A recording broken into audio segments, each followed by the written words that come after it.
God, I hope we pressed that button. That's all right. We can always. It's all there. Yeah, it's all there. Cool. So naturally, you start to sell drugs a small amount to afford to do your own supply. To get your own drugs. Yeah. And I think any drug user will tell you that, which, in my opinion, boils down to the reason that the war on drugs doesn't work. The cost to use drugs is so high that it's in your best interest to recruit other users, in my opinion, Yeah. to lower your cost.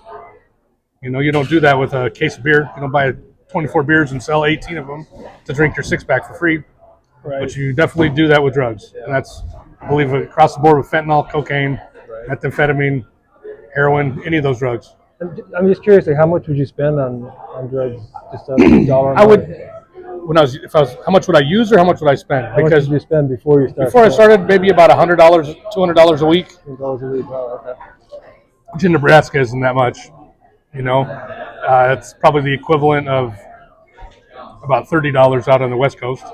So it's a little more expensive in Nebraska. But so I naturally started selling it. 3 or 4 friends that were already drug users, long term. Not justifying my behavior, but I wasn't out recruiting new drug users. In my case, these are 40 and 50-year-old adults that had made a decision to be a methamphetamine addict, a drug addict. It wasn't new territory for them. But so I start selling a little bit here and there, supply my habit. The guy that I am getting my drugs together with, turns out, is a pedophile. He's into child pornography. And he's being investigated by Homeland Security. You have no idea. I mean, there's no way you would know. The guy is a business owner in town, a very attractive guy. All the girls always want to hang around him. Just a fluke situation. So he's investigated by Homeland Security, and they come in and do. Was he a meth user as well? Yes, he was the guy that I sold the drugs with. And he was a user. Yes, he was. We actually, we used drugs together all the time. That was our deal. We smoked a lot of meth, and so he's being investigated by Homeland Security, unbeknownst to me. And then one day they come in and do a sweep of him and bust him with doing some online transactions of some child pornography. Because of that, his case is a federal case. So his being a federal case with the pornography, the only way for him to get a lesser sentence is naturally to bring other people into the drug ring. So we brought 2 other people in, and that was 9 months. 9 months went by, and he was out on pretrial, doing his own, still living, still working, doing him, and I'm still giving him drugs because I didn't know what he's in trouble for. He just told me he's in trouble for meth, because they did bust him with meth at the house. So the newspaper says he got busted with X amount of methamphetamine. It says nothing about the child pornography. So I'm still giving him drugs as a friend, as my friend, and the whole time he was wearing wires on me. He's wearing wires. Being a confidential informant. Yeah. And building a case on me. So that happens. Another friend of mine that I had supplied drugs to gets busted with a small amount, and the state patrol in Nebraska convinced her to wear a wire on the person she gets the drugs from, which is me. So I got 2 people now that both wear wires on me, bring me into the drug ring. I didn't honestly sell that much drugs. Probably a profit in 9 months or 10 months that I did it, maybe $15,000 profit, which isn't very much, but is enough to supply my habit and to gamble. Go to the game rooms and gamble a little bit. That's what you do when you're on drugs, when you're high on meth. That's what I did anyways. Yeah. So they come and do a sweep I'm living in a halfway house, a 3/4 way house, like a sober living house. They come and do a sweep of the house, and in my room there's like 120 grams of meth, which is about 4 ounces of meth, which is maybe $500.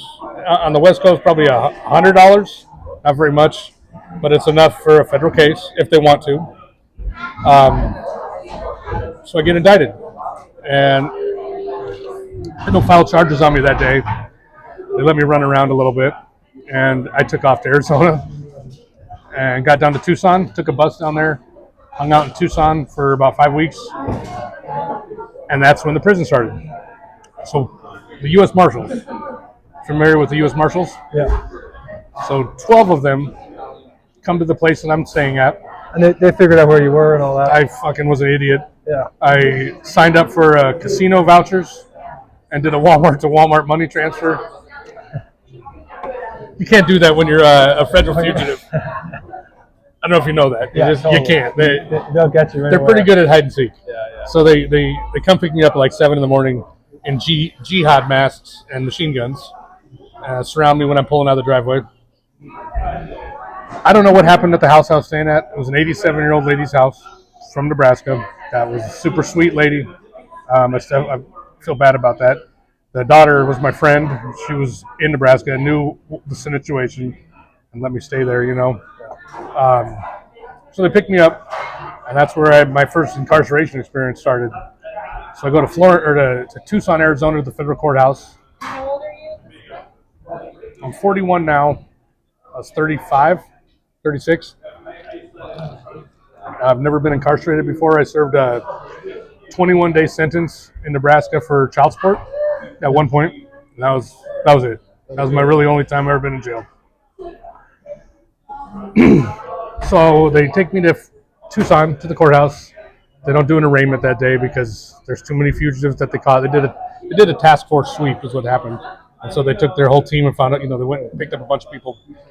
So they take me down to Florence, Arizona to a private prison. I don't know if you ever know where Florence, Arizona is, but there's a ton of prisons down there in that town. It's a small town. Yeah. It's like an hour and a half, I think, south of Tucson, or southeast of Tucson. Okay. It's close to the border. Yeah. So that is where I see my first experience of being incarcerated, and it's me and 300 Mexicans that jumped over the border that have been swept up in the Sonora Desert. Wow. It was crazy. I was one of 2 white people in there, and I'll mention race numerous times in this conversation. If you know me, that is not what I'm about. It's just prison is separated racially, and it's only to make the story more clear. And so I'm in there, and it's the shit you see on TV. The fence is inside, the fenced-in rooms, 300 people laying on the ground. They're processing 300 people at the same time at a private prison, a core civic prison, and it's crazy because it's just loud. It takes like 15 hours to process everybody in. It's an assembly line of processing where you get your clothes, you get a doctor visit, you get a tuberculosis test. And you're just in amongst a whole lot of them. It's like a big. You have no idea who you're with. Yeah. None It's like whatsoever. a dorm situation, or is it a? It is like a cattle slaughterhouse. Walkways fenced up with spit guards so that you can't spit on the COs. Walkway over to this room where they put everybody in one room where you're packed like this, no benches, just standing there for hours on end, and start bringing people through and asking them their name, giving them an ID, no food, very limited bathroom break. You might have access to one toilet and 300 people, so it's pretty crazy. One toilet with 300 people. It's pretty crazy. So they finally get booked in. They put you into a chicken coop, they call it, where there's like 40 people. It's a big room with 40-person dorm, 40-person dorm, 40-person dorm, 40, 40, 40. Same on top tier as well. Then one big common room. It's like a giant gymnasium basically and they lock you into the 40-person room that has one toilet, one sink.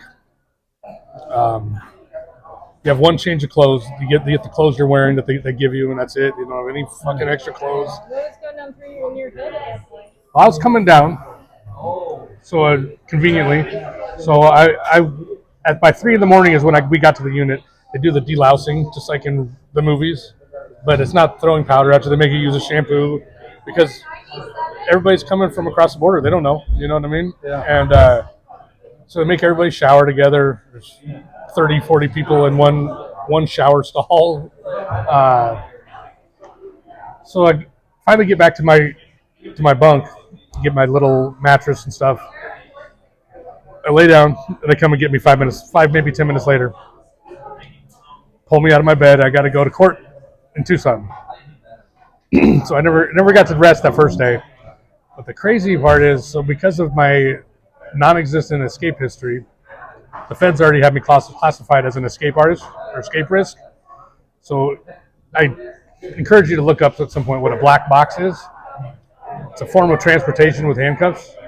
So not only are you shackled to your feet, your waist, and your hands, they put a black box on me, which takes my hands from being able to do this, move around, to this, and it locks it straight to my stomach. And you can move like a quarter inch in any direction. There's no movement, and you're gonna be bleeding out of your wrist within an hour. So I got to get back on a bus. The crazy shit they do there is they put you in a room. The people that are traveling to court that day, and they bundle you all up at 4:30 in the morning. The bus doesn't leave till 8.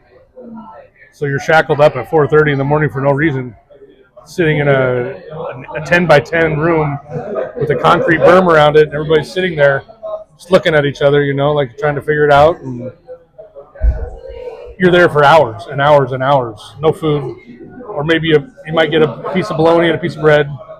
Were you angry? Were you sad? Were you I was fucking being on the run is a nightmare. Being a fugitive is a nightmare because you never know when it's going to happen. You know you're going to get picked up. You just never know. I had no idea how much time I was facing. It was horrible because you're always looking over your shoulder. And I've already been told on by my best friend. My family, I had to tell them goodbye. I told them I was going to Mexico. Yeah. I had $41 and some granola. That was That was it. I'm not going to Mexico with $41 and some You're not granola. getting too far with that. I actually got to El Paso on the bus. And I got to the bridge, and I was gonna go, and I'm like, made the wise choice. Have $41 and some granola and a couple packs of cigarettes. What the fuck am I gonna do in Mexico with $41? I'm gonna get killed. So I continued on the bus right at Tucson. So anyways, so I'm in Tucson or Florence. I go back to Tucson, do my arraignment, and I do a travel arraignment because my case is out of Nebraska. I'm gonna pause for a second. Is this This is great, dude. Yeah. what you want to hear? Yeah, yeah.